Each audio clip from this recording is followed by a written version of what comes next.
For today's video guys, ipakita na ko sa inyo guys ang himughat guys, na grabe ka effective siya guys. Di lang ni basta sa himughat, pwede po ni sa mga nagsakit ang tiyan, pwede po siya sa dugay kakatulog. So, paminaw mo guys kay isulti na ko sa inyo ha. So, mao din ni siya guys. Mao din ni siya guys oh. Kani. Mo ni gitawag na elepante. So, magkuha ka ani iyang punuan or ang iyang gamot.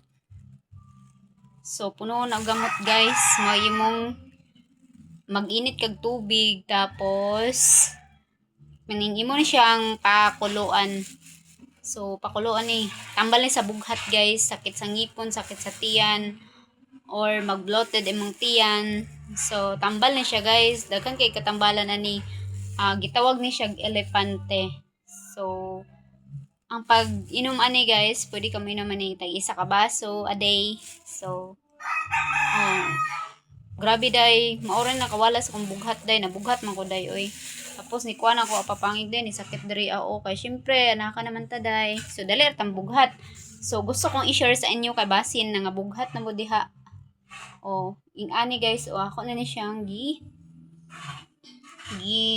lapuan guys. Pwede po ni siya guys sa yun. Kung mag-inom ka ani guys, grabe imong tulog guys, murag ganahan ka matulog. So sa mga gusto diha guys, or sa mga nabughat din ng mga inahan or binat sa Tagalog, so highly recommended jud din ako day, kay grabe kay effective siya day. Labi nagmuot na yung baba day. Kani day.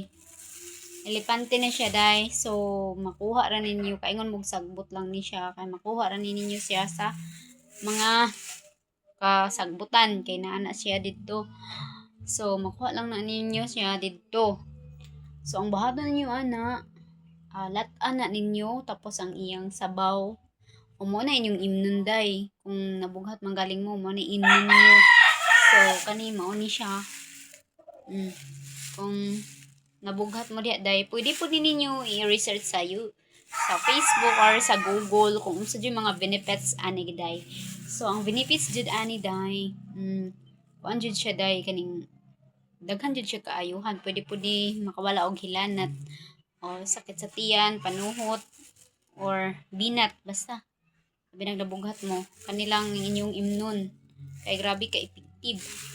So kung wa mo kailaan ni guys, ipakita na ko sa inyo na maoning dahon na So maoning dahon na, maoni sagbota. So ang iyong kuha na punuan, or pwede pud ang iyang dahon nya gamot mo na imong lat-an, himuon nimong imnon nimo na siya guys.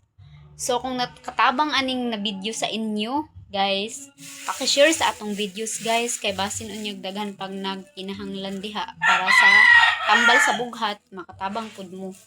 I-share lang ninyo ni na video guys, kay para makatabang pud mo sa mga nangabughat diha, sa mga way idea. So maura to guys, thank you for watching.